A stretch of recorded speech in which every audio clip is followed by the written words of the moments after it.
All right, Dan, you ready, man? I'm ready.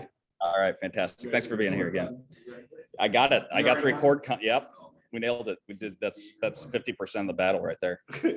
And Aaron, you're in. All right. And are you still have it? Can you give people access if you see them log in? Okay, good deal. All right, fantastic. Well, hey, thanks for being here. We have Liz Whitten with 12-5 Capital, and she'll be presenting on what entrepreneurs need to know about finance. Actually back for a second time for the BizLab session, primarily because we had a lot of entrepreneurs, attendees from the last time really request this information. So you'll be able to find this recording online, hopefully by tomorrow, the day after. But we're gonna go ahead and go around and start introducing people, and then we'll get to Liz and let you handle the show from here on out. So fantastic. Well, of course, my name is Nate Domenighini. I'm the director of G Beta Distillery Labs.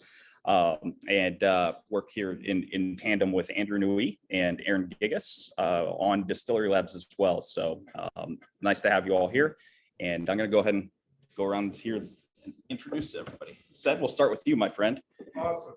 I'm Seth Dockery, owner of Wildcat Studios, Peoria Life and Associated Brands.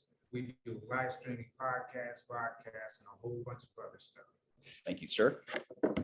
My name is Chris Freytag. I am the owner of Freytag Solutions. We do streaming solutions for events and businesses. Fantastic. Eric. It's me again. I'm Eric Sampson. I'm the director of the Illinois Small Business Development Center at the university. So we're all about helping people start and grow their businesses. I'm Aaron Gigous. I work for OSF Innovation and work with Nick and Andrew on the distillery lines. My name is Ross Miller. I'm the president of Survey Enterprises and I'm also starting a few other businesses. Fantastic. I had vacation last week. Yeah. Started up the business in Iowa. Pardon? What's your business? Oh.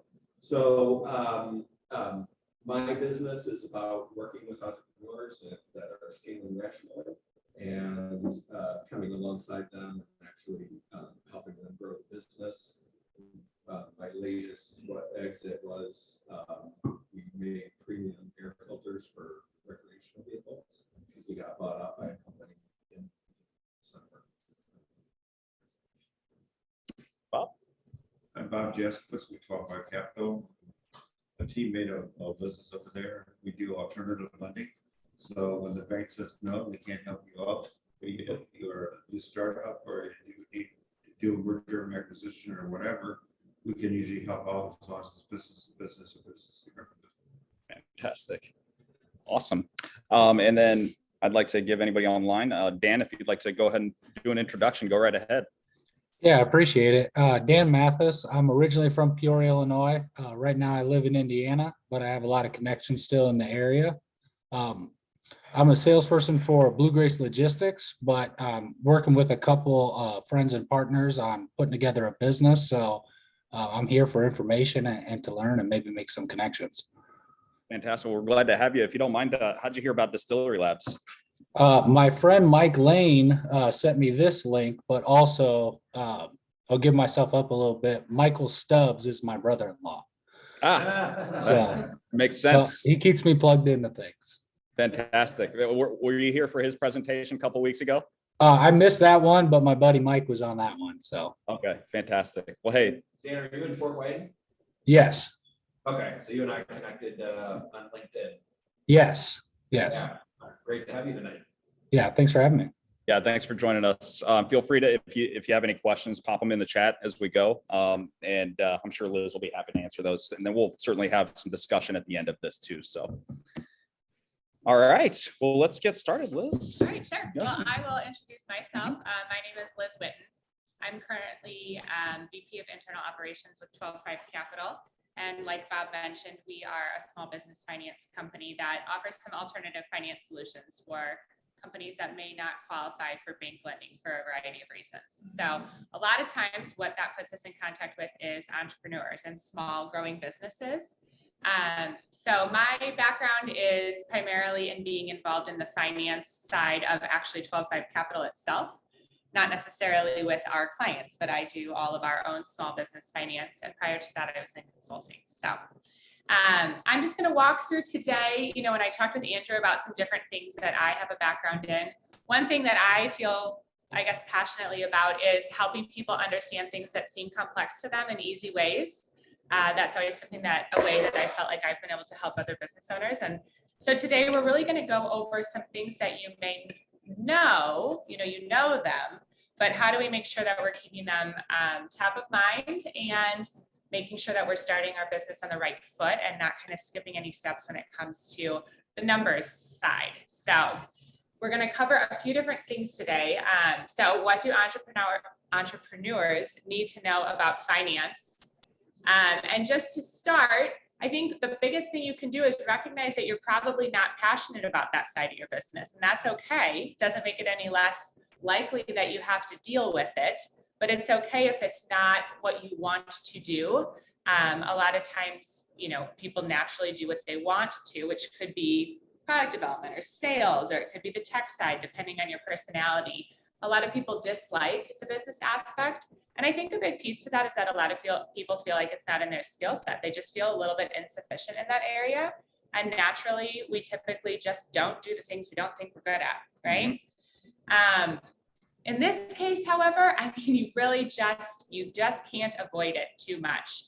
And if you find that there's skills that you're lacking, you know, this is an area where we just have to find a way to fill that hole, either by learning more or by finding somebody who can help you, to be honest. So now another thing that really early stage companies definitely can struggle with is that they might see their vision, but they have a very difficult time articulating it. Okay, so they have a difficult time saying to investors, this is how my business is going to grow. Look, I made a business model and it's going to follow this nice, perfectly straight 45-degree angle.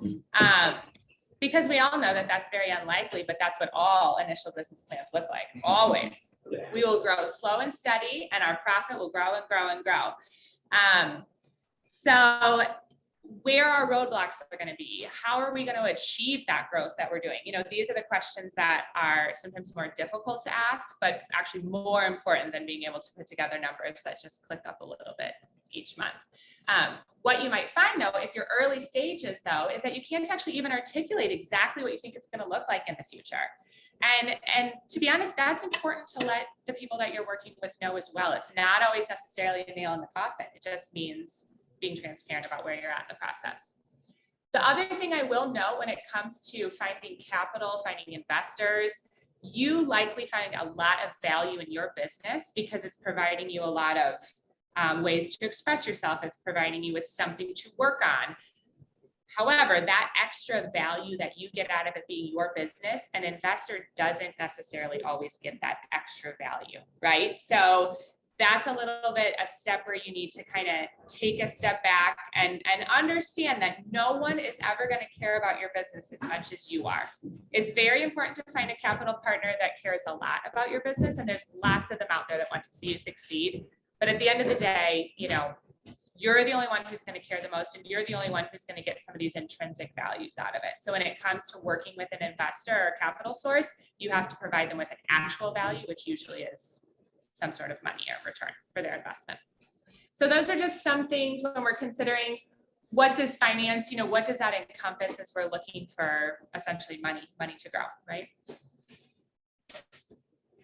So there's three different kind of pieces to this that we're going to talk about today. And again, we know these things, but they are so vital for you being successful. And the first is just general record keeping. So we'll touch on that. We're going to touch on the two main financial statements and a few important things that impact it, not line by line, but just a couple key things that are going to impact it. And then also capital requirements. So how much money do I need? When do I probably need it? How am I ever going to pay these people back? You know, those are important questions. So a couple quick notes on keeping good records. I was joking with them beforehand. You know, one of my primary day-to-day roles in our small company is doing the books. And I know how to do them, and I've done them for a long time, and I don't like it. I don't look forward to it every day. And so the fact that you don't look forward to keeping the books for your business is normal, and it's fine. But it doesn't mean that you don't have to do it. Okay. So one of the key things that you have to do from day one is keep track of money. You have to be a bean counter. How many dollars come in and how many dollars go out? You can make no decisions about how to scale your business, about whether it's working or not, about which products work. None of them. You can make no good decisions if you have no idea what the numbers look like. And even if you don't like what the numbers are telling you, you still have to do it. You still have to do it. Okay. So one thing that I found, especially with businesses that are, kind of just getting started, is it's very common for people to say like, oh, well, I don't have $5 in this pocket, but I do have $5 in this pocket. So I'll pay with that pocket. And then I'll sort it out later because it's my business. And so at the end of the day, it's really all the same money. And one tip right out of the gate is if you're considering your business to be a legitimate standalone business, it needs to have its own money in and out. Okay. So maybe that means you go to the bank and you open a checking account for that. And then you move your own money into there to pay your bills. And it seems so silly sometimes to be moving all this money back and forth, but it's the only way to actually truly know, first off, how much capital you've invested in your own business, which is critical to know. And it's also the only way to know what your actual expenses are. Okay. So if you're constantly covering things, you're never getting a true picture of what it's actually costing you to start up. So always keep business separate. Even if you keep $50 in that account, keep it separate. The other thing is being consistent. So it's very common when you're starting to do your books, whether it's in QuickBooks or honestly, we just use a web-based software. There's tons of good ones out there. Like we've used Cashew, now we use Xero, Xero. All I will tell you is to be consistent with it. So if you don't know where to put something, right? You're like, I don't know what to do with this. This was a weird situation. Put it somewhere, and every time it happens, put it in the same place, okay? Even if you're wrong about what to do with it, it's much easier to fix it if at least you put all of them in the same wrong spot. But if you put 2 over here this time, but then the next time it happened, you thought, oh, well, that was probably not right. So I'm going to do it this way this time. Now, when eventually you or your accountant or somebody have to go help you fix it, you can't find all of them, right? And it just gets messier and messier and messier. Is there a simple example you could give about something that if you're going to do it incorrectly, be consistent in it? Yes, we're going to talk a little bit about AR and AP going forward, but accounts receivable and accounts payable is a mess for most people most of the time. It's super messy. Tracking what applies to what is very confusing and complicated. And it's a great example of if it's wrong, if it's always wrong in the same way, at least you can go back and find it and fix it. But if you're doing it just different ways all of the time, sometimes you're paying a supplier directly, or sometimes you're creating something in your software and then paying that bill, for example. Okay, well, now you've done it 2 different ways. And now maybe they're both showing in the same month when actually they were in 2 different, it just gets very confusing. And so especially we're going to talk about AR and AP because they're hard and they're messy, but that's an example of an easy one. Another thing would be like taxes, right? So if you make estimated payments or the state of Illinois sends you one of their millions of different letters that they have to inform you that you owe them something, right? Well, there's actually lots of different types of taxes, and they don't all necessarily go on the taxes line item of an income statement, for example. But if you just always put them there, and then you can sit down with your accountant later and say, all right, let's go through actually what's in here and we need to divvy these out. At least they're all in the same place. At least you know that they're all there and you can say, okay, I didn't know what to do with this pile of stuff, versus some things are going to be really straightforward, right? So you are making widgets and you have to buy wood for your widgets and you buy wood. Okay, well, that's pretty straightforward. You pay for the wood, it goes on that. It goes on a supplies item. That one's more straightforward. So you won't have a question about everything, but the things you do have questions about, kind of try to group them together. Thank you. My third tip, stay on top of it. Okay. Bookkeeping gets super overwhelming when you're behind, like really, really, really overwhelming. You're tired and it's the end of the day and you haven't done it in 5 weeks and there's hundreds of different things to do. So if, you have to be disciplined with yourself every Friday morning, I'm going to wake up at 7 and it's going to be the first thing I do, or whatever is going to work for you. But you absolutely have to stay on top of it or you will drown in it. And then you'll be like, I don't even remember what any of this stuff is. I don't remember what these things are. And then you're in a whole different set of trouble because okay, well, no one else knows what they are, you know, especially a tax accountant. You know, if you can't say that you know what any of this stuff is, you know, they're not necessarily going to let you use it. So let's say somebody blew you off on this earlier conversation and now they're remembering, trying to figure out like, well, so, okay, this sounds like this is stuff we need to do. But why was this important again? So you said something about scalable, making your business scalable. You don't know where your expenses went. You don't know how much you invested in your business. I mean, for all new business owners, at some point, you're going to want to be sure that it's working, right? You're going to want to make sure that you're actually making money or that you are on the path to be able to make money. Okay. So no new business is making money on the first day. If you are, then you found this like real unicorn of a great product that all of a sudden everybody wants. It takes a while to scale. It takes startup costs, you know, but how do you ever know if it's working, right? How do you ever know if you're catching up? Or how do you even know if you're staying afloat? And so, you know, last time when Bob was here, we talked about break-even analysis, which is so critical. That's figuring out, okay, for each widget that I make, can I make money on this widget, right?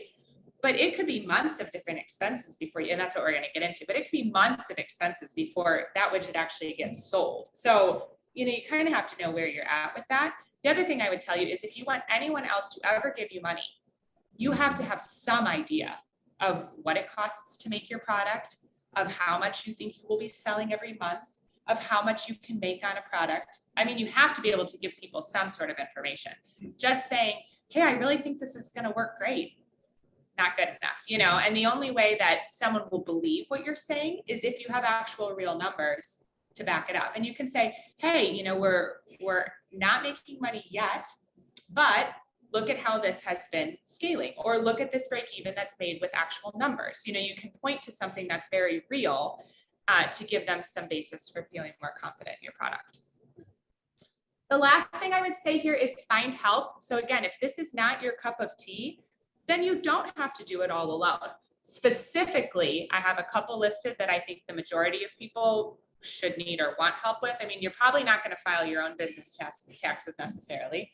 They can be quite simple in the beginning, but once you get a little further down the road, a lot of times they're more difficult. Entity formation, you know, you may want somebody to chime in on that. It's also not that hard to just go start an LLC online, but you know, just know what you're getting into on that. And payroll is the bane of my existence. And I would wish figuring out a bunch of states tax payroll on no one. So I would highly recommend, there's millions of softwares out there that can do 90% of it for you. The one we use for our own company, I think costs $12 a month. And I would pay it out of my own pocket every day to not have to deal with the individual state payroll taxes. So something to consider as you grow. When you bring on an employee, it opens up a whole new door of requirements. And IRS and the states love to send you different notices about it. So having some sort of a payroll company as you start to have payrolls is crucial, in my opinion. You mentioned the entity formation. So just for people that might not know what that is, you mentioned LLC. Can you explain what LLC is versus maybe some other options just to kind of help inform them? So, you know, your most basic would be a sole proprietorship. That just means it's just you and you have your own business and it's just basically under your name. You aren't afforded any legal protection in that. Basically, if somebody sues your business, they're suing you. Okay. So a lot of this has to do with legal protection. A limited liability corporation is an LLC. It can be basically the exact same thing as a sole proprietorship. It can be taxed as a sole proprietorship, but it does give you just a teeny shield. It's small. It's a very thin shield, but it does give you a little bit of a shield between your business and you. An LLC can also be a partnership. So if you have other people involved, you know, you can involve them in the partnership. And actually very, very, very big companies are still run as LLCs. So there's a large variety of sizes. You know, you can have different partners own different amounts. You can have different levels of partners. So it can be complicated or it can be easy. So like I said, you can actually go online, start an LLC. It's not hard. You would get a tax ID from the state of Illinois or whatever state, you know, you're going to be domiciled in. But it does provide you a little bit of legal protection. You could also be an S Corp. So an S Corp is a type of corporation that there's S Corps and C Corps. Okay, so C Corps are, you know, kind of what you think of when you think of a corporation, a fully 100% standalone entity. It has nothing to do with you anymore. It is its own thing. It pays taxes. Okay, and if it pays you, then you pay taxes. So for the majority of people, that's not going to be their favorite solution because of a double taxation piece. That being said, it is 100% separate typically. For a lot of lenders, even if you have a standalone C corporation, if you're new and you're getting your first loan, honestly, they're still going to make you guarantee it. So the protection you were going for, you may not get initially. But an S Corp, which is another version of a corporation, is a good mix for people as well. And that does still flow through your personal tax return or the partners, you know, whoever the owners are. But again, this is like a super big, like easy overview, I guess, because there are some ins and outs of reasons why you may choose one versus another.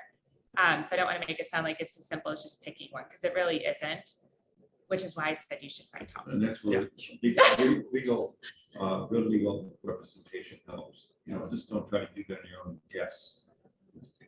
The other thing I'd like to mention on find help, you don't need a CPA.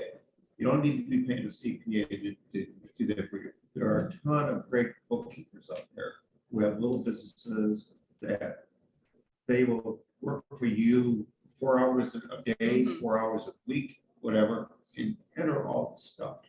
And they know what they're doing, and they know where to put it. And it'll cost you minimum compared to the grief and the stress that you can put yourself under if you don't.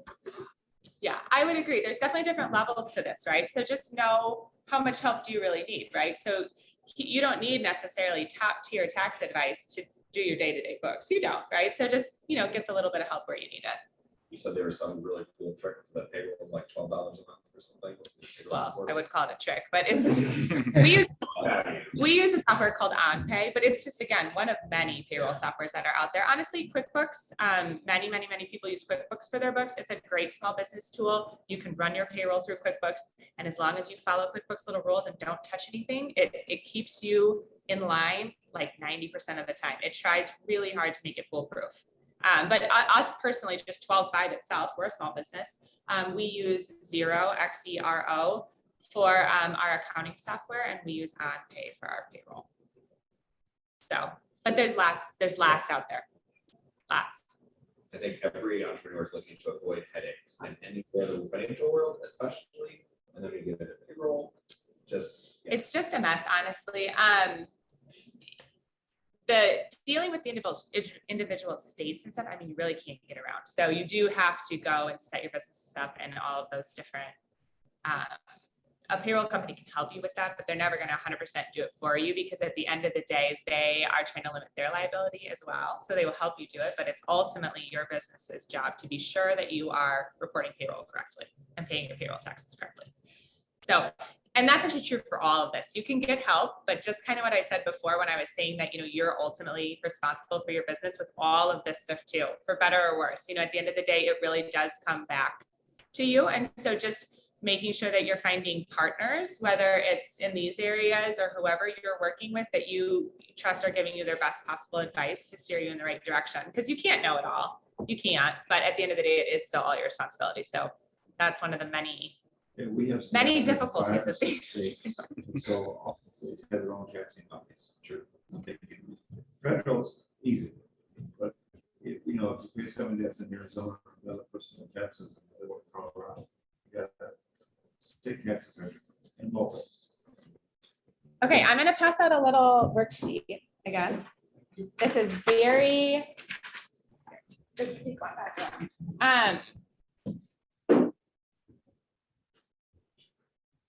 I might share. I want to make sure you can see it on mine. So hold on just a second.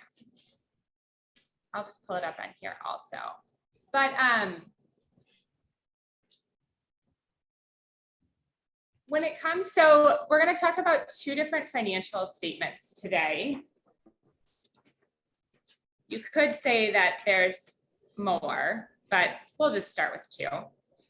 So first one is an income statement, right? An income statement, profit and loss statement.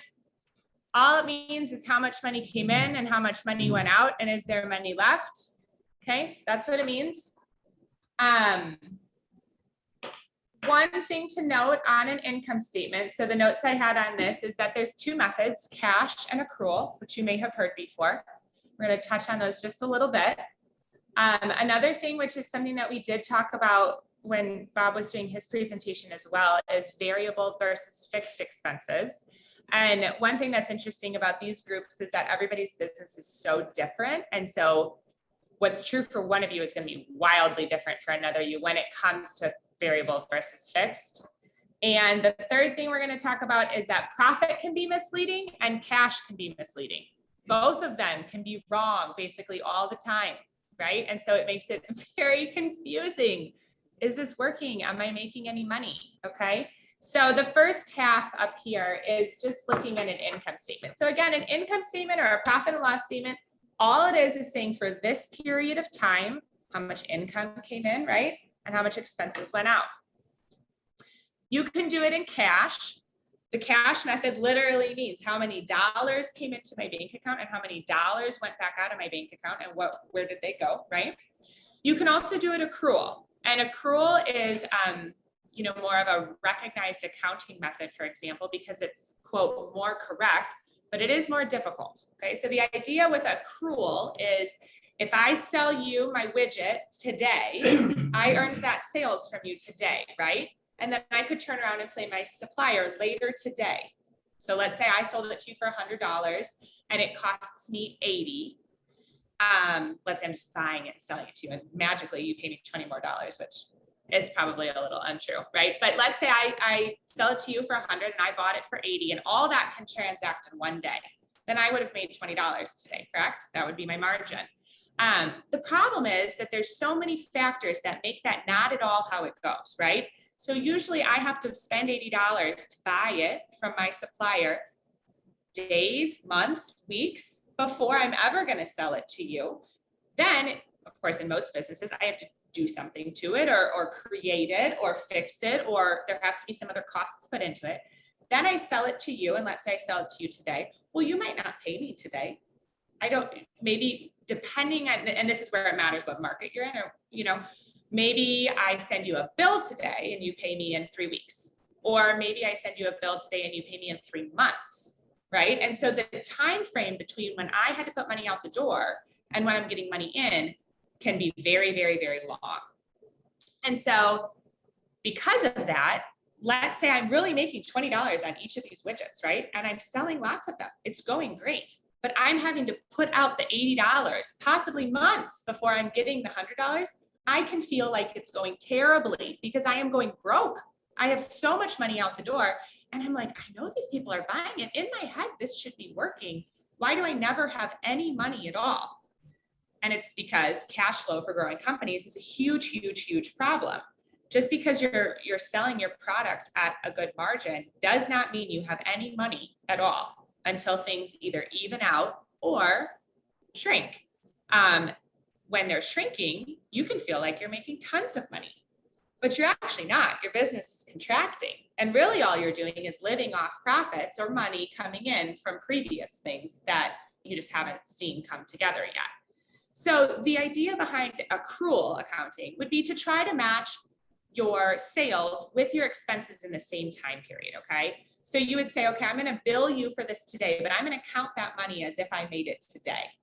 And even though I'm not going to say I have paid for future inventory until I use that inventory, okay? So it's a way of stacking the income as you receive it with the expenses as you incur them, okay? That's what accrual is.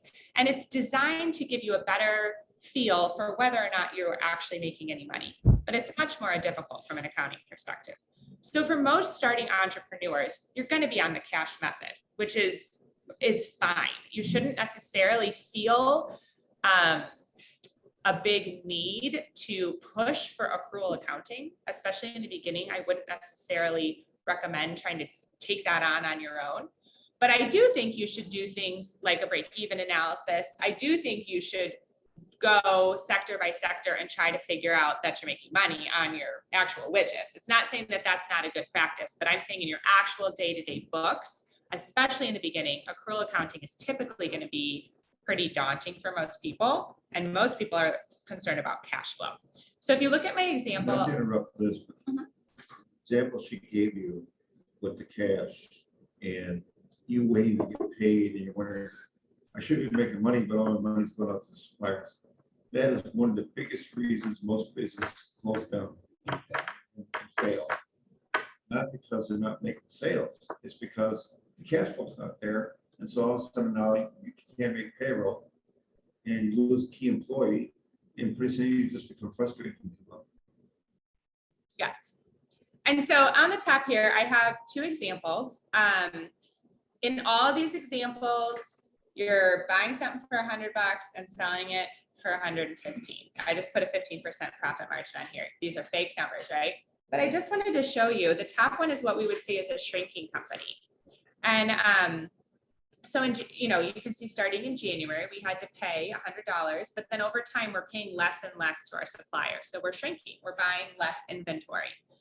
But you can see, even though, and then we sold all of it. So I'm always assuming it goes fine and you don't get stuck with inventory. But in this case, for all of those months of the summer, our income statement shows we're making money, we're making money, we're making money. But then when you get to December, we don't even have any inventory, right? We're out. We haven't bought anything. We have nothing to sell anymore. There's really no business per se left to have. Now, we weren't unprofitable. You can see at the end of the year, we made $82 from our thing. But on paper, I'm just trying to show you that all those months, it would be like, look at all this cash. We've got cash, we're making money, but you actually weren't. Well, you were, but not in a sustainable business way. By the end of the year, you were out of inventory. So I guess I should state that differently. It's not that you weren't making money. You were making your margin, but your business was not growing. That's probably a better way to put it. Your business was not growing. It was actually contracting. And then at the end of the year, you have nothing left to sell. You can see from an accrual perspective, it's a little bit more straightforward. So I'm matching up those sales with the differences. And the reason it shows a different profit at the end is because there would still be a couple more months of sales in the first example of cash. But so you can see in accrual, you can see the shrinking more obviously, right? So you start off with $15, but by September, October, now you're only making $6 or $3. So it becomes a lot more apparent. Oh, we're not growing in a sustainable way here. We're actually shrinking. And of course, this makes it seem so obvious, like, well, wouldn't you know you're buying less inventory? But in real life, sometimes it can be more difficult to tell when cash is coming in. It seems like it's good. You're like, maybe everything's fine, So that's one example of cash versus accrual on a shrinking company. The second example is more what you guys are going to run into, hopefully, and definitely more what we see in our business, because again, we primarily finance growing companies who need cash. And so what you'll see is in this case, it's a growing company. Okay, so I have them growing every month and they're growing nicely, but you can see how much money, quote, they make in cash every month. None at all, because every single dollar that they're making is immediately going back into inventory, and it's not even enough because they need more and more and more inventory to keep up with their growing sales. So it's an excellent problem to have, but you can see that over the course of the year, they needed $182, even though actually they were making money. I have the same 15% profit margin in here for all of this stuff. It's growing and they're using that whole 15% to pour right into the next deal every single time. So this is a great problem to have, right? I'm taking every dollar I have and throwing it into the next sale. Like, gosh, we're growing, we're scaling, except for I need $182. I have no money, never a single month. I never have money, ever. Every month I never have enough. And so that's very stressful. And that's the thing. Over time, it just becomes so stressful that at some point you run out, or you can't convince somebody that it's working, or you don't. So same thing though here with the accrual. Oh, that one's wrong. Ted, cut your own there. I That's did. always good. Okay, well, Nobody else saw scratch that. Well, no, they'll look at it now and see it too.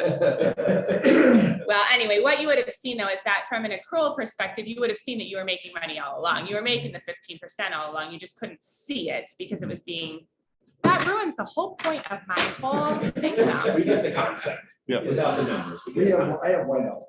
Yeah. That makes Totally sense. fine. All right, but you guys understand what I'm saying, that then if you had looked at it, you know, the accrual matching up, you would have seen the 15% profit margin there all along. You And have it- seen 15 in every single month. Yes, because you're making money all along. And so accrual can be helpful to understanding if you're making money. But as far as day-to-day cash flow goes, it's pretty daunting and I wouldn't necessarily recommend it, but it can be a useful tool. Okay, so that's kind of it. Here, wait, let me go back to the actual presentation.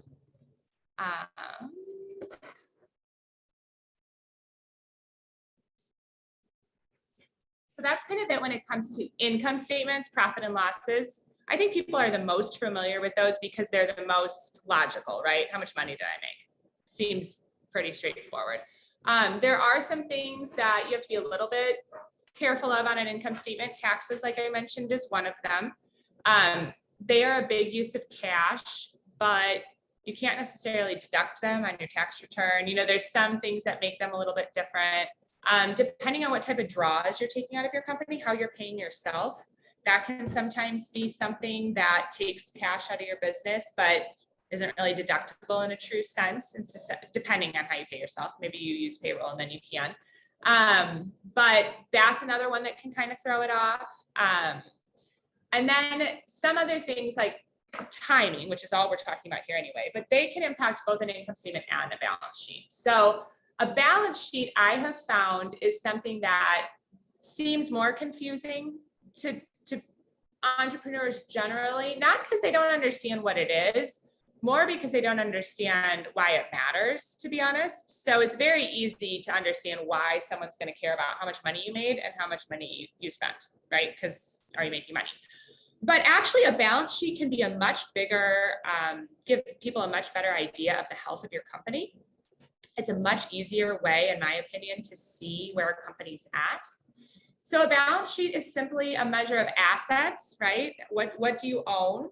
And it can be very tricky in a business that doesn't own like tangible goods, right? To figure out what your assets are. And your balance sheet might have like 2 things on it, right? But what you're looking for is looking at trends over time with it. So on one side, you have your assets.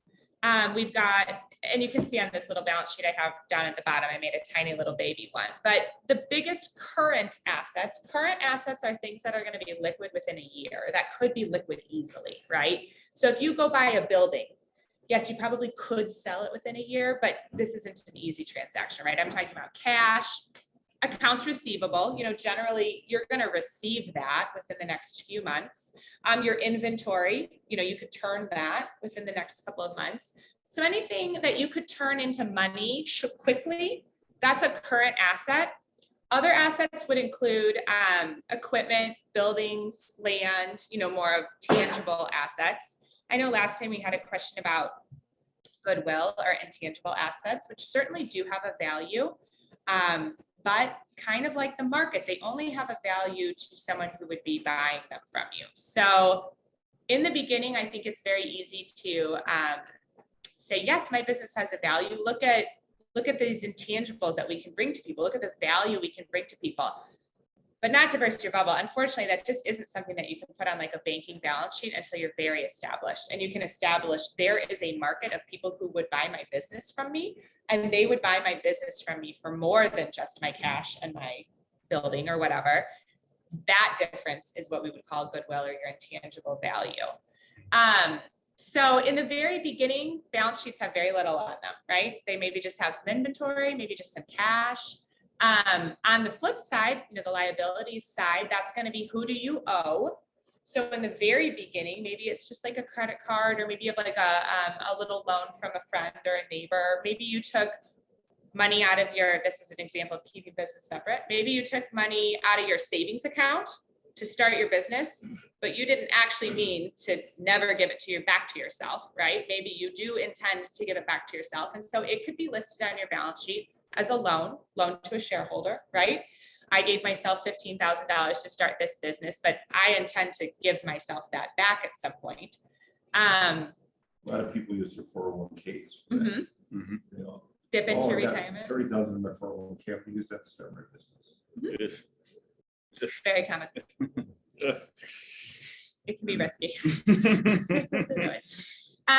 So I touched on some of the big ones, but the other two that make up a big piece of new balance sheets is AR and AP. Okay, so accounts receivable is things that you have already delivered on and someone owes you money for. Accounts receivable is not things that you're working on or you might be delivering to them. They are things that you could invoice to them and now someone owes you for them. That's accounts receivable. There is still generally, 30 to 90 days, I would say, that it takes for things to turn. That's going to be very specific to your individual business. Similarly, accounts payable, right? So that's who do you owe money to? Short-term suppliers, not who do you owe money to, like a bank who gave you a mortgage for your building, for example. But when I bought my widget, I had to pay the guy $80. He's my supplier. That's usually, we would have some sort of an accounts payable relationship. Typically in the very beginning, entrepreneurs are asking for just the most generous terms that this supplier can give them. Just absolutely how long can they possibly take to pay back, how much time can we get, basically. It's just a time game. Like we said with the cash flow, it's just time. You're just trying to buy yourself time. So one thing to consider, let's say that we need more money, right? The only way to get more money long-term is to be profitable, okay? You can rework your balance sheet 100 times. You can flip things around. You can move things from short-term to long-term or this or that. The only way you're going to build equity, though, the only way you're actually going to make money is to be profitable.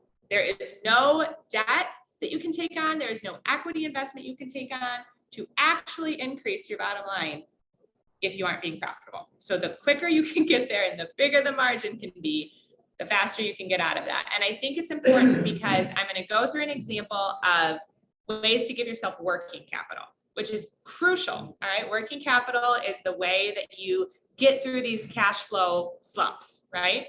And you can do things on your balance sheet and you can get yourself more working capital, but it will not be equity. That working capital will not turn to equity if you are not profitable. There is no way other than to actually just make money at your business to have the bottom line get bigger. Now, Liz defined AR as you selling a product and creating an invoice. That is key. We will ask people when we're doing funding, give us their accounts receivable list. And I've seen it so many times where the receivables will say $100,000, and I'll say, give us copies of the invoice, we'll get $25,000 of invoice. I go, well, you got $100,000 on your agent. Well, I got orders, and the way I track my orders is I put them in my receivables. Well, that doesn't help any lender, and it's misleading. And it tells people that you're overbooking everything. And so it's so important to do it the right way. And if you got POs and stuff that they don't go on the agent sheet because you haven't done that work yet. Once you've done the work and built for it, then that's an AR or accounts receivable. And that's a good note. There are other layers underneath accounts receivable. So there could be something on your balance sheet called a work in progress, for example, and that would be something that you have an order for example, that you're working on that isn't necessarily raw material inventory, but also can't be invoiced for yet, but it does have a value. And so depending on your business, there can be other line items that put a value on things that are kind of in the middle. But yes, everything has to move to a point where you can have someone else pay you for it. I have to get there. But yes, the main key point here is that if you want your equity to improve on your balance sheet, you have to be profitable. And we're going to go through some ways to get other cash, but that doesn't mean equity. So what is working capital? Working capital is cash. It's a fancy word for cash. Okay, so it's current assets minus current liabilities. Current assets, like I said, cash, accounts receivable, anything that you think is going to turn into cash, basically anything that you could turn into cash if you wanted to.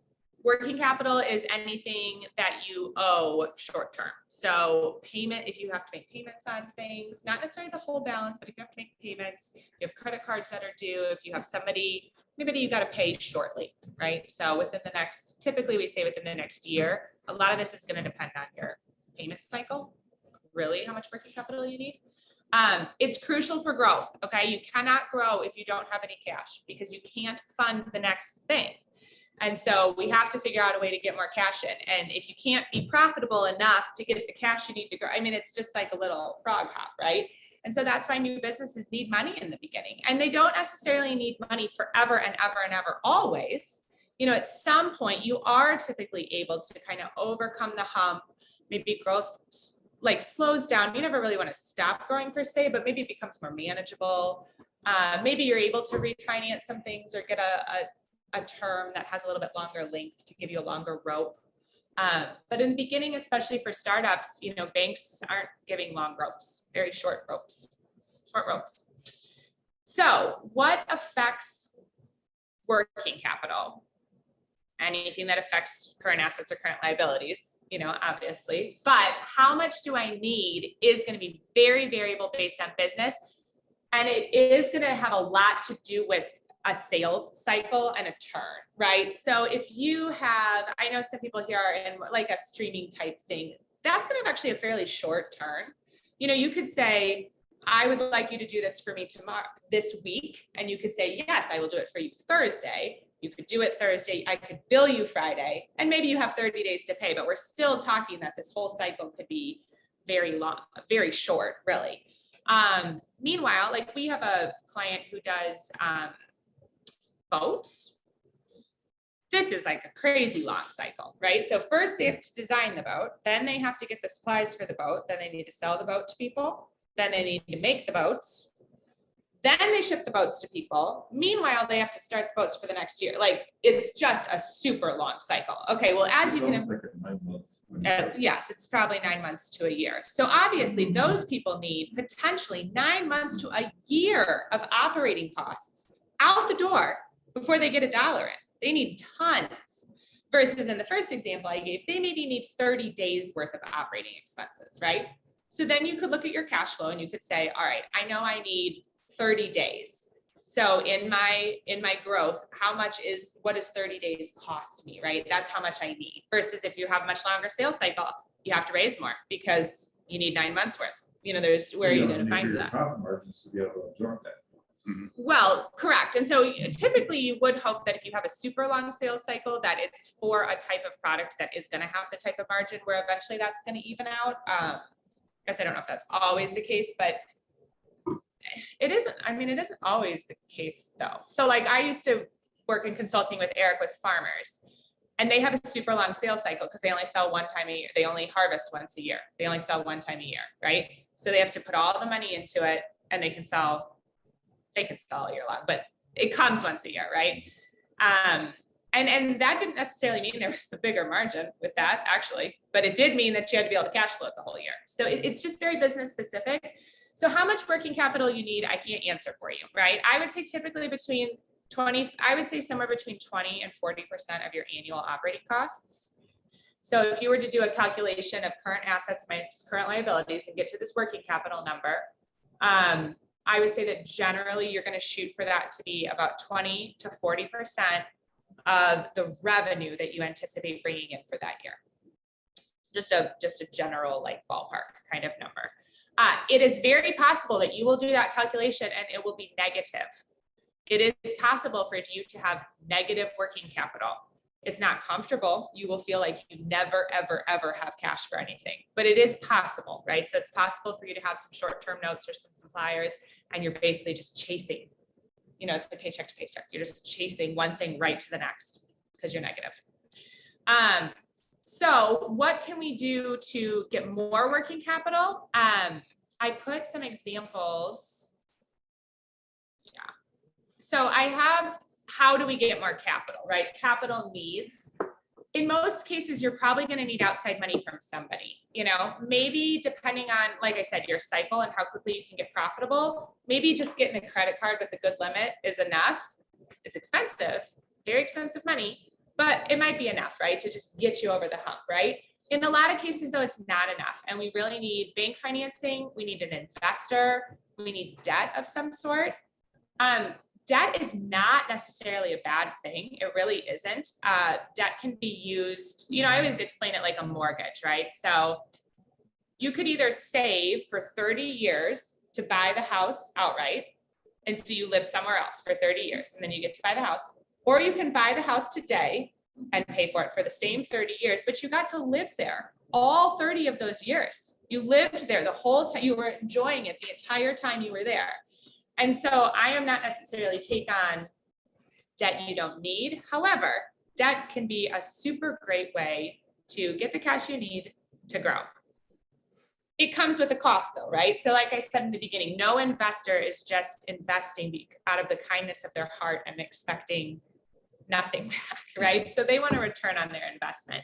And so it also matters what you do with the debt, right? So when you get the money, what do you do with it? And that is what my example at the bottom is. So if you look at the balance sheet example on the bottom, I'm going to share it with my friend here on the call.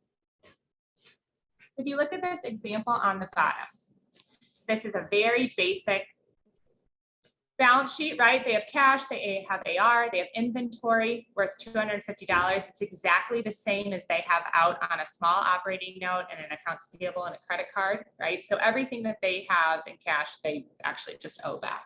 They've got some equipment, some buildings, and they have a note against, I don't know, called the buildings, right? For $100. So they have $200 in equity in their small business right now, and they have zero working capital. So they're finding that it's very hard to cash flow their growth. So they went to the bank who had previously given them, they have a little operating note and they have a little equipment line. So they went to the bank and they said, we need more money. And the bank said, okay. So in both examples, the bank gave them $100, okay? In the first example where it says add debt, pay AP, you can see that accounts payable is now zero, right? So they took the money from their bank and they paid their suppliers. That is keeping the money in a short-term use, all right? It would have the same effect if they just put it in their bank account too. So it would have the same effect if I had just put it somewhere in current assets, right? But the idea here is that you're using that money for something short-term because you can access it again, right? So in this example, they used it to pay off their suppliers, which means that likely they'll be able to buy more from their suppliers tomorrow because they paid them off. Similarly, if they had used it to pay off their operating note, assuming it was a normal revolving operating note, they would be eligible to borrow that back the next day, right? Or if they put it in cash, it would have the same effect. They could use that to buy more inventory or grow their business tomorrow. So anything where you have access to that, is allowing you to use it right away. Sometimes what happens, especially for people who, I don't want to say have a phobia of debt, but who are very concerned that long-term debt is going to take them down, right? They would get that extra $100. And in the second example, they used it to pay off half of that equipment note. Maybe they said, I keep these payments, I can't take the payments anymore, or I'm concerned that this is depreciating and I won't be able to pay this back later. So they paid that off. So it did succeed in that they paid it off, but the problem is that now they still have no working capital. So it's very important if you are taking debt on to be open with your, whoever the lender is about what your purposes are for the debt and that you can use it to achieve your goals. In this case, they want to use it for working capital to be able to grow. So if we put it into equipment, it would be the same thing. Let's say they didn't pay their equipment note off, but they went and bought equipment with it or went and bought land with it or bought a building with it. That's a different type of debt, that has to be looked at a different way because that is not going to solve your cash flow issues. In fact, it's going to make them worse because now you have a payment, assuming you couldn't pay it outright, but you may have a payment or it's sitting there, but it's in equity that you can't get to anymore because you paid for it. So unless you can tap back into that equity in some way. So that's just a note on debt in general. going to a lender and taking on debt is a very normal, fine thing to do. Uh-oh. Hold on. There we go. But debt is always going to have a collateral source. So keep that in mind when we're talking about balance sheets that don't typically have a lot of assets in the beginning. You have to think, what is the bank's collateral or the lender? They want something that they can come take from you when you don't pay your loan back, okay? So they give you money and you say, I promise you, I will pay this back. And they say, okay, but what if you don't, right? So what if you don't pay me back? Now what do I have? And you say, well, you can have my business. And they say, well, but what's your business? If you decide you're not going to do your business again anymore, now what do I have to take from you, right? And so banks, especially in the very beginning, they want any collateral that they can get their hands on, to be honest, which is why most new entrepreneurs are required to sign a personal guarantee. We talked a little bit about entity formation and how you put a little bit of a shield. But to be honest, if you're taking on debt early on in your business, you're going to still have to sign your stuff away. So let's say you own a house personally and your business goes under and you owe the bank $50,000.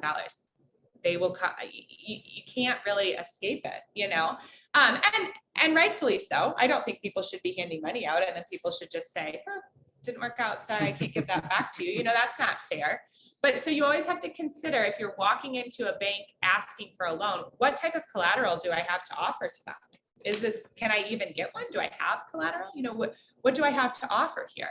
Sometimes inventory. Sometimes you can get an inventory loan. That's like what an operating note would probably be against for most people.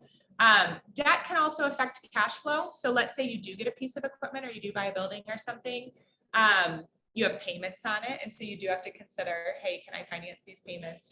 How does that affect my overall cash flow? And again, debt's not free. So, you have to pay interest for it at the very least. So some people say, okay, well, that's not going to work. I don't have collateral I don't have anything to offer up. Maybe I'll take on an equity partnership. And I think entrepreneurs, that's, it's a big boost to your ego when someone wants to own your company with you, right? Because they want to be part of what you're growing. So that's great. And it can be really great. And it is a way to get money and not really have to, quote, pay for it right away, okay? And I did put on the side here a little example of what an equity investment would look like and how that can, again, give you working capital. So in this example, the equity person brought in, the original equity was $200. You can see now the equity is $300. The investor put $100 into the company. They use that for working capital, right? So it's available to them. But now that equity investor owns 1/3 of the company, right? You owned 200, they brought in 100, so they own 1/3. And over to the right, you can see just some examples of how it might work out for you or how it might not work out for you, right? And it depends on how much money you're gonna make. So if you make $10 and they own 1/3 of your company, well, that's fine because you really only had to pay them $3 and you still got to keep their $100. And at this point, it's gonna take them 33 years to get back their investment. And so really no harm done to you because you got to use their $100 for the whole year for virtually, just $3 at the end of the year. But let's say it goes great, right? And you made $300 this year where you had to give them 100. They already got their investment back 1 year in. And now for every year going forward, you have to give them 1/3 also. When really you probably are the one who did all the work to make the $300. Typically an equity investor is not, it depends who you're partnering with, right? But it's generally going to be your hard work that did that. And so it's just important to understand that debt, you really know what you're getting into, right? This is how much you owe. This is how much you have to pay to borrow the money. This is what they will come take from you if you didn't do it. Equity is a little bit more of a wild card. Okay. So you're really saying like, well, if this goes well, it's definitely going to go well for both of us. Because in the equity example where you made $300, you still got to keep 200 of it. That was way better than you probably could have done. Maybe if you didn't have that $100 of working capital, you would never been able to get to that point. And so it's fine, but it's a much more wild card. You also have to consider who you're partnering with. Okay, so there's very few investors who are going to say, here's my money, just do with it what you want. I trust that you're going to make great decisions with my money. And thank you so much for just send me the profit when you're done. generally there's going to be some sort of influence at the very least, right? Some sort of opinions, and sometimes that can be great. Okay. So sometimes you could get an investor who helps you grow. And so it is worth it to share it with them because you wouldn't have gotten there otherwise. And I'm not anti-equity at all because sometimes it's really the way to get to where you're going, but you have to have some of this stuff thought about, planned out ahead of time. Right. So, and then, another, like Bob mentioned, so we're an alternative finance company. There are other choices out there. So for example, we finance accounts receivable. We give you money, your people who you invoice to pay us, and there's a cost to that. And that's all there is to it. It might, in some cases, it's more expensive than like a debt, like a straight up operating note, but we really don't get involved with your company at all, right? So it's really what I have here. All have a cost. You have to consider your timing, what the margin impact is. There will always be a margin impact. You cannot take money from other people and later give it back to them in any form without it impacting your margin. No one is, that would be a charity. And most people are not, aren't doing that. How flexible are they, right? So some arrangements are going to be pretty flexible. If you can get just like a revolving operating note, it's pretty flexible. Pull it down when you want, pay it back if you don't want to pay the interest, pull it down again, Usually they have to trust you that you can handle that money and bring it in and out. Some are not flexible. You will pay by this date or we're going to call your loan. And then our CEO made a good point. He said, just remind people that you can usually pick two: cheap, fast, or good. Only two. Can't get them all. Anything that tells you it's all of it, probably not true. One of the things that Liz pointed out is when you take a loan from somebody, make sure you use it as working capital. And part of our job, especially with entrepreneurs or business owners, because they don't know much about finance, is we'll say, you need a $50,000 loan. How are you going to use it? Well, I want to get rid of my partner. I can't stand the guy, so I'm paying him off. Well, that $50,000 is, we're taking it out of your receivables. Now you just lost all of that. Okay, how are you going to cover your overhead? Things like that. So we wouldn't allow you to do that. We would tell you not to do that. Okay, or you're going to pay yourself. Or I want to put money back in my 401k. Well, how does that help you long term? Our goal is to help you grow your business. So a year from now, 2 years from now, you are bankable. And then you can do it anything you want with it. Yeah. And to Bob's point, the only way to achieve some of the things they just said, putting money back in your 401k, buying out a partner, is to be profitable. So that's what I'm saying. None of these lending equity situations solve for non-profitability. It's just, I can't say it enough that if it's never going to work, you can't achieve some of these things. It just doesn't. So I think this is the last slide. But when it comes to dealing with investors, lenders, any other person that you're letting inside your business, you need to be open with them. I'm not saying you need to go cry every time something goes wrong and make them worried about your ability to be a competent business leader, because they do very much so need to think that you can competently run your business. It's crucial. That being said, running into struggles, having unexpected needs in the early stages of business, that is just par for the course. All right. So an investor or a bank or a lender, they're not, if they are really going to work with you long term, a little hiccup here or there is not going to scare them off, and honestly shouldn't, because if it was that easy to be super profitable in business, everybody would be doing it. It's not really that easy. Okay. It's actually very hard. So everyone knows that. I think, you'll be surprised how much, if you run into a bump or a struggle, everybody's like, oh, yep.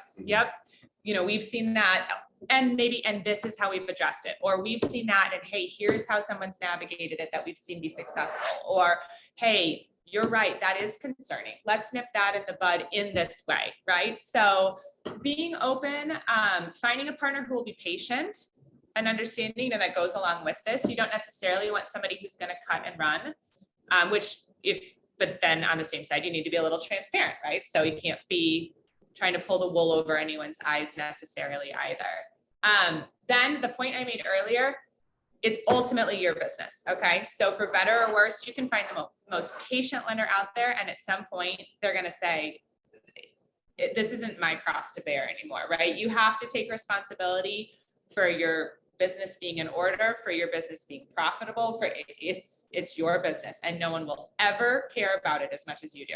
They won't. And so you have to be that person who has that passion for making it work always. And it's very tiring. That's why I don't have my own business. That being said, like I said, lean on their expertise, right? So some of these people have seen all this stuff before. Great. Let them say, be open to different ways to solve problems, okay? You may have thought, okay, I'm gonna hit this problem and this is what I'm gonna do about it. And then you hit this problem and that solution's not available. Okay, you have to be open to pivoting and to taking different solutions. And then another thing that I think is very crucial, especially in a new business, to gain trust from a lender is keeping, it's an old saying, actually Eric will recognize it, that we learned, but keeping your say to do ratio 100%. If you say you will do something, you will do it 100% of the time. If you are reliable, it will go a long way. If you say you will call, you call. If you say you will pay someone back in a day, you pay them back. Like, say to do ratio 100% every time, and it'll take you a really, really, really far way, especially when dealing with people who are giving you money. And even, I mean, everyone's nervous about giving someone else money, right? So they may have all the confidence in you in the world, but let's be serious. They could have kept that money and they're giving it to you. So That's building trust. yeah, so anything that you can do to make that easier or build trust. It's little. It's gonna be interesting. Checkbook. You don't want to overdraw that trust. Yeah. I mean, because to a certain extent, so much of this, it isn't complicated. It's how many dollars came in and how many came out, and is it working or not, right? And what's the plan if it's not? That's real. I mean, you do have to have a plan if it's not, but it's really nice. So thank you. That's what we had today. Awesome. How many people here are watching the Netflix thing on Uber, the growth and how it started? The dynamics between his initial investor and him are tremendous, what you talked about, and how that investor wants to take control. And the guy that started Uber is saying to the investor, no, you can't do that, you can't do that. And dynamics between the two, it's a great show so far. What's going on, how Uber got started. Kind of like real estate that somebody that says they're a silent partner, once they've written the check, they're not gonna be silent forever. Yeah, no such thing. Well, it feels like we just got schooled on this stuff, which is incredible. Like, you guys are pros at this. I'm curious to hear like what questions people have. A lot of great information. Dan, kind of looking in your direction. Our friends from Bradley or Chris. What do you guys think? This all makes sense? Is this helpful to you? Do you have additional questions? Yeah, so the phrase, and we hear this a lot, particularly in accelerators, before you jump in front of an investor, is an investor wants to do their due diligence. Mhm. How much of what you just presented is a part of that due diligence? Yeah, I mean, due diligence is real. It's a couple things. So it's measuring trust. That say to do is a big piece, honestly, of due diligence, right? So if you are telling me this story about your company and you're telling me that you need money for these things, well, we're going to check to see, does your story check out a little bit? So does the growth that you're projecting, does it seem likely in your market and what you've done in the past, right? So if you say, I'm going to sell 85,000 widgets last year. And we say, oh, okay, great. You know, how many widgets did you sell last month? And you say, well, 6, but for next year, it's going to be 85,000, you know, so it's just always a measure of, you know, how are things going to go?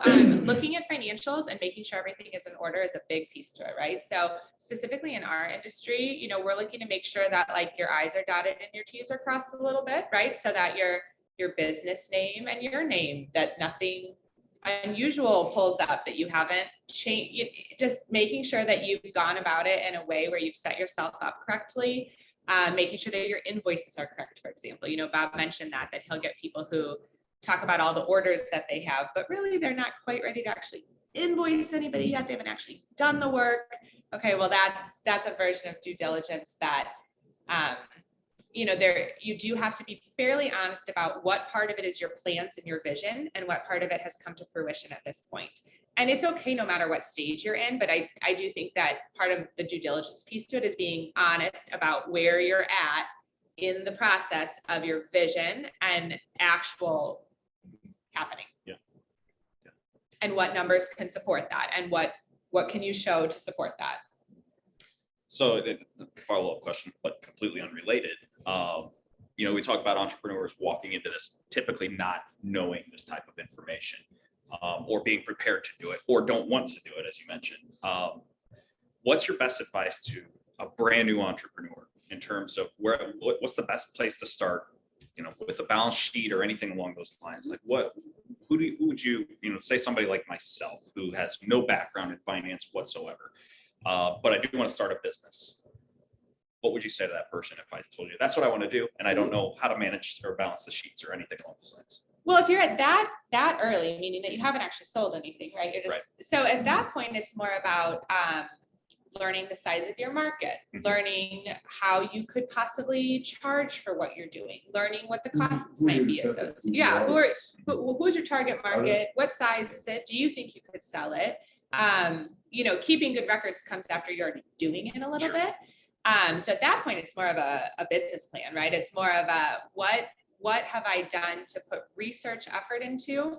And I don't think it's that people don't want to do these things. I think it's that they're put off for a number of reasons. So I think one big reason is that they don't do all the research because they are afraid of what the answer is going to be.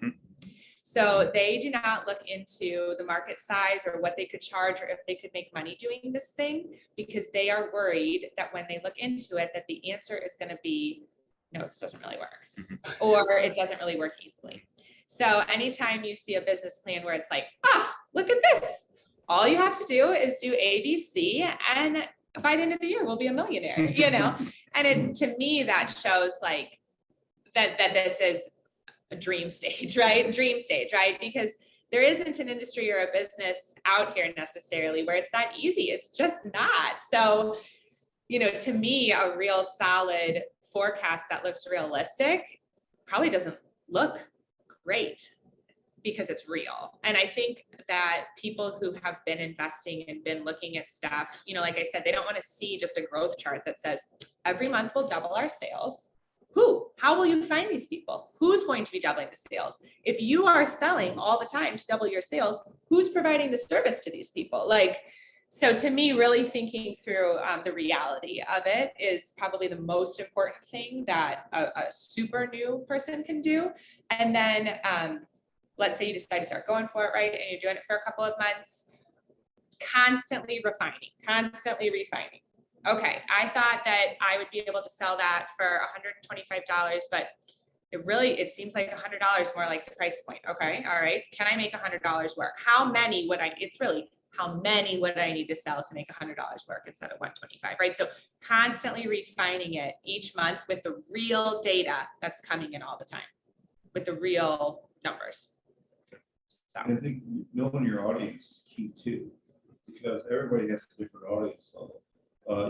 If you're going to sell upper tier to the people that always like luxury and the top-notch, the Pradas of the world, Gucci's and everything else, that's what they buy. You can charge for one thing, but you got a smaller audience, so you got to sell a lot more. Versus the McDonald's theory, well, I'm going to sell cheap and sell it almost everybody that wants it. Your margins are going to be less, but you got to sell a ton more. Make it easier. So you got to know who you're going to target, what you can charge for that target market, and then build your plan around all that. And I will say a note on that, because this came up a little bit on our last one too, actually. I don't want to imply that that is easy, that it's easy to know who you're selling to or how many people would want to buy any. To me, that is more industry research, right? So you need to go and find people who are doing something, find competitors, find people who are doing something similar. Anybody who you can find in the space to try to pick a brain of, all right, how are you finding your customers? What are they saying they want? Because the idea that you think this is a great service appeals to you, but it's hard to know who that really applies to and how big the marketplace is. That's where networking, phone calls. Will you sit down with me? Will you share what you know about this industry? Like just as much as possible, because I don't know how many widgets you can sell. I have no idea. Never sold a widget, you know? Just So, give you an example of 12 started. My son graduated from school. I've been in the alternative business for many, many years. And I was a national salesperson for a company called Whitten Financials, the largest non-manufacturer in the world. They do about 10 billion a year just in factory, not accounting, payable, and other stuff. And I said, what are you gonna do after graduation? He said, well, Dad, I grew up in alternative funding. I listened to your spiel and did this and that. I want to do that. I said, why don't you get your job in the street? He said, I don't want a job. So I would start my own firm. We go, oh. I said, well, who's your audience? He says, well, I want to do all the deals you guys don't want that are too small for you guys. And then I'll just charge more because, you know, smaller companies need funding too. And Bibby had a minimum level of $200,000. I'll do everything for $50,000. So I talked to my management team and I said, do you mind if I help my son get started? And he's okay. Not going to challenge us. He's not our competitor. So we got a couple of people to invest $500,000 and he started taking off. Anytime we turned a deal down with that, I just sent it his way. And that's basically how we started. And it's grown since then. Now we do $100,000. I would say we still primarily work with small Yeah, deals. we do a lot of startups. Our largest deal in the books is what, a couple million a month. Yeah, I mean, we have some in the millions now, but yeah. The majority, our average size is about $20,000. The smallest deal is $5,000.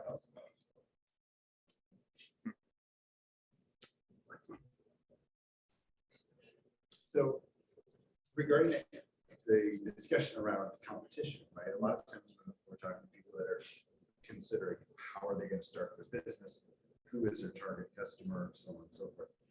As you bring up a great point about competition, and that is sometimes people are concerned that they feel they have to develop an idea or product or service that has no competitors. That's great. I would say no. Right. Number one, you won't find it. Yeah. And number two, there should be some reassurance actually in finding. Because it means there's a market for it. Absolutely. So, and there are really two reasons, right? One, there's somebody spending money already in that market. So they've taken the risk to be in that market and they've determined that there's a customer. But the other thing is now you have the opportunity to study. And that was something else that was said. You can study what that competitor does. Is there something about what they do that you can do a little bit better, a little bit faster, a little bit more customizable, a little bit more expensive, but with more customization? Right. So finding that which is your unique selling proposition in that same market can actually be the thing that is turning the thing. Yeah, I think it's very difficult to feel like you are going to 100% forge your own path. First off, it's very difficult. And it's also just very unlikely. So it's really, and it can be discouraging when you're looking at your competitors because they're going to have an advantage over you most likely because they're already established. And so you just have to, take that into account that there is going to be certain pieces to the market that you will not be able to compete head to head on because maybe they're cheaper because they don't have the overhead you have, maybe they, but there's lots of different ways to skin a cat. You know what I mean? There's just a lot of different ways to attack a lot of these markets. And so it doesn't necessarily mean that it can't be done. There's a lot of different price points in basically every market or a lot of different ways you can deliver value to. So. The other funny thing about competitors is that, believe it or not, sometimes they'll talk to you very openly about what it is that they do. That's what I said. You should go ask them. I mean, people are surprised. They're like, oh, well, I wouldn't want to talk to you as a competitor. I'm like, oh, you should. They'll tell you everything. You'd be surprised. I mean, they'll tell you everything you need to know. Part of the other fun part about being an entrepreneur who's had a little bit of success is you kind of want to share some of those struggles with somebody else. I know. And so a lot of times, even if you're going to be a direct competitor, they'll say, thank goodness, because I thought I was crazy doing this out here all by myself. If somebody else wants to get into this market too, all the better. Now I don't feel quite so alone. So, I mean, you have to go into things with an abundance mentality, right? So there's plenty of things for everyone here. I don't think anyone needs, and I guess that's just my own personal too, but it's not scarcity. It's not that we're all trying to grab the last cookie on the table. There's plenty, and you need to believe that there's plenty of room for you and what you're looking to do, as well as the other people who are here. So otherwise you'll scare yourself out of doing it. Truth. hey, just to go back to a word you used the word factory. Can you explain to some people in the room that maybe don't understand what factoring is? Factoring is basically purchasing or assigning your receivables to us, and we give you money up front. And we bring your client to pay us. It's that simple. So if you're gonna give 30-day terms, so you bill your client $100, we'll advance you 85% of that. So we'll wire $80 or $85 to your account. Then 30, 40 days later, your client pays to our lockbox, our bank, $100. He pays us back at $80, $85 we give you. Take a small discount and say it's $2 out of that $15 left over, the 17. And that keeps your cash flow going, it keeps your working capital going, and everything else. And that's the world of factoring. It's funny, I used to have a personalized license with the factor on it. I was pulling out of O'Hare Airport at the parking lot. And the lady that was taking my money says, "So you're a mathematician?" I go, "No, why?" She says, "Well, I'm studying math, and we factor is a math term. But it's a whole lot different thing in the world of finance."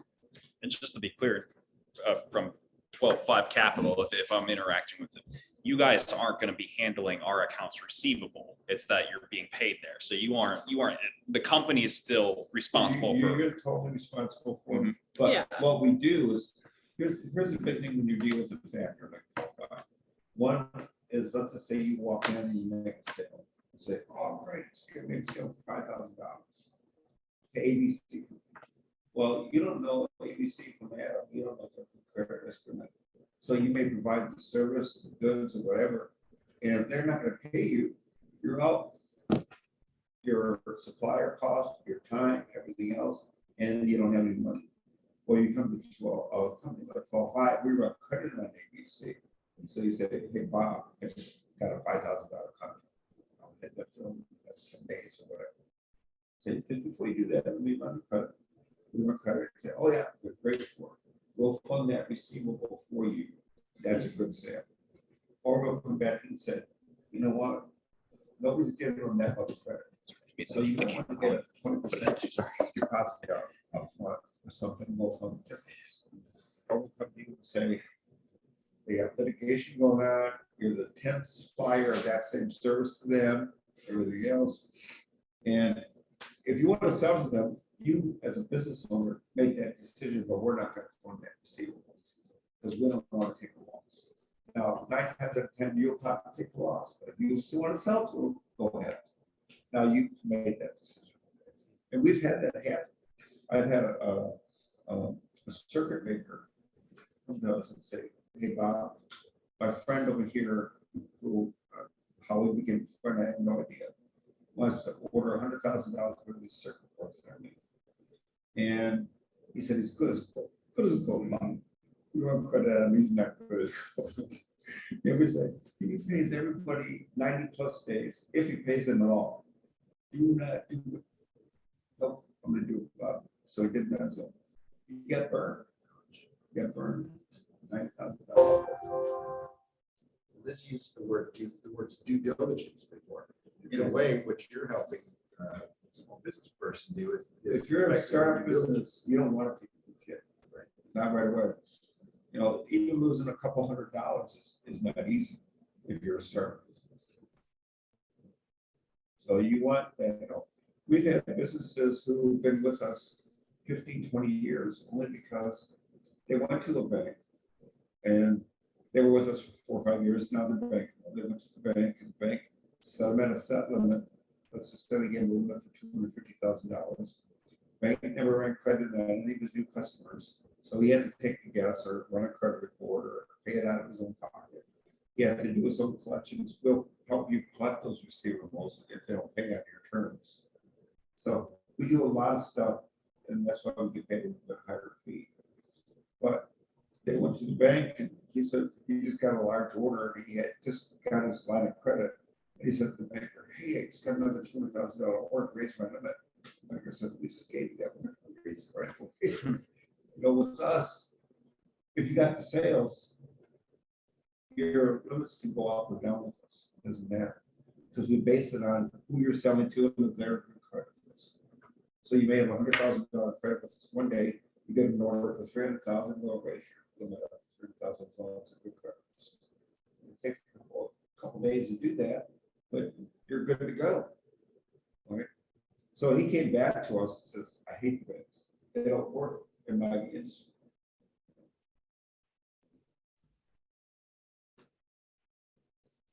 Any other questions? So a little bit about this. So like how many bank accounts do you need? Or it seems like one bank account has to have all these things managed in this. I would say one bank account for your business is sufficient. I mean, even our company today, we have two, but the reason we have two is because we have one bank account purely for sending out money to clients and bringing money in. Like that is our business, is to send and bring in money. So we have a bank account to collect money and send out money because we're a lender. And then we have another bank account for like our internal expenses. I would say for the majority of businesses though, I think one bank account is fine. It just shouldn't be your personal checking account necessarily. What we don't want to see is your business bank account, because you're going to give us a couple bank statements.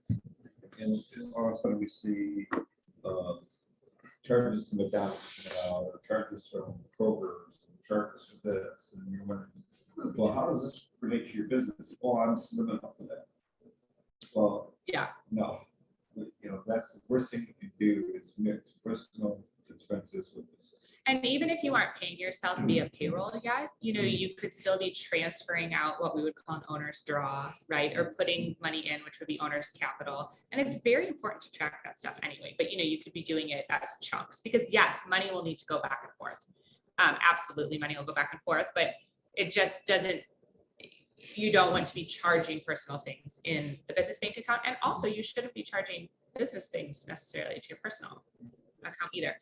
I would actually recommend not having more than one, because another thing we see a lot of times, which makes it very confusing, is somebody's bank account and there's all these transfers in and out from all these random places and banks. And it's like, okay, well, what is this? Is this, why is there money coming in and going out to all of these different places? What are all of these different accounts? Why, you want to have it to be as obvious kind of as possible. So just keeping it real clean. Related to that, but the other thing is make sure that when you form your business, you use that business name.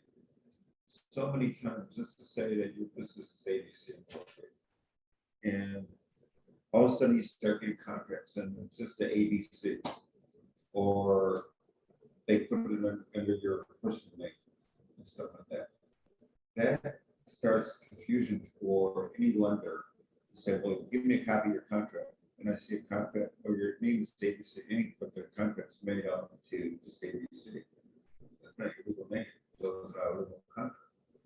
Or similarly, if you have checks coming in and they're just to your personal name, how do we know that that was business income, or is it just somebody, or is it an investment, or are they paying you for an invoice? Like, the sooner you can use an actual business name across the board, the better. It also just helps keep it clean, just keep it clean. Nice and clean. I had one, we had 18 different business names. I go, why?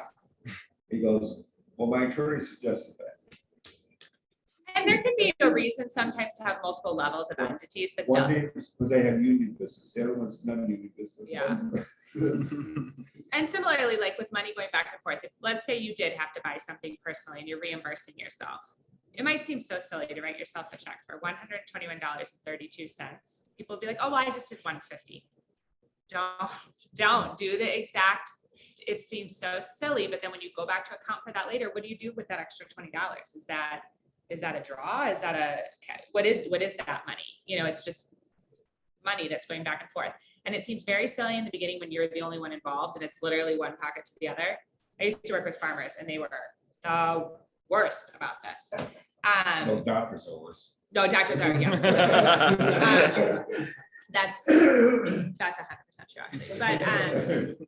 But especially if you do end up ever having a partner in the business, ever. Let's say you have a 50-50 partner, you have to consider every dollar you're spending is 50 cents from them and 50 cents from you. It isn't your money to spend.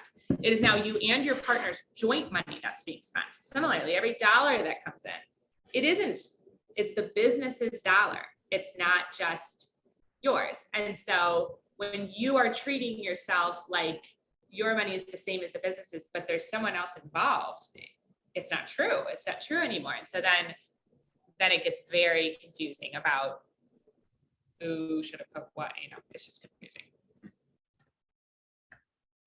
So developing discipline around that kind of thing early on makes it seem like a no-brainer down the road. It makes it seem like, well, this isn't that hard. It's like any other habit you develop that you do a few times. Yeah. You start talking to another entrepreneur. Well, that's simple. Why don't you understand this?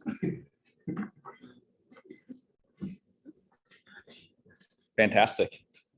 Thank you so much, Bob, Liz. Phenomenal presentation. So it's so refreshing to know we have resources like this right here in Peoria. So kind of, if you are an entrepreneur, you got to feel a little bit better to know if things go south. We got people like Liz and Bob around. I want in if things are going north. North.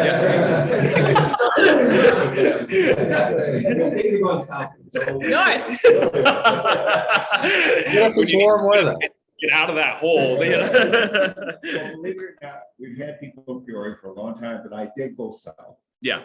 from Bolingbrook and started explaining, talking to people, because I'm in sales. Yeah. That's how you guys found out. Well, if you want to maintain a successful business, I recommend working with you guys. That's for sure. Thank you so much. Really appreciate it. And Dan, thanks so much for being here. We appreciate your presence. We'll see you at the next one, right? Hey, I'll try to be there if I can. All right, fantastic. We'll give Mike Stubbs a hard time if you're not. So Good. That'll keep me accountable. absolutely. Hey, thanks so much. You guys have a great night. Thanks for being here. Thank you.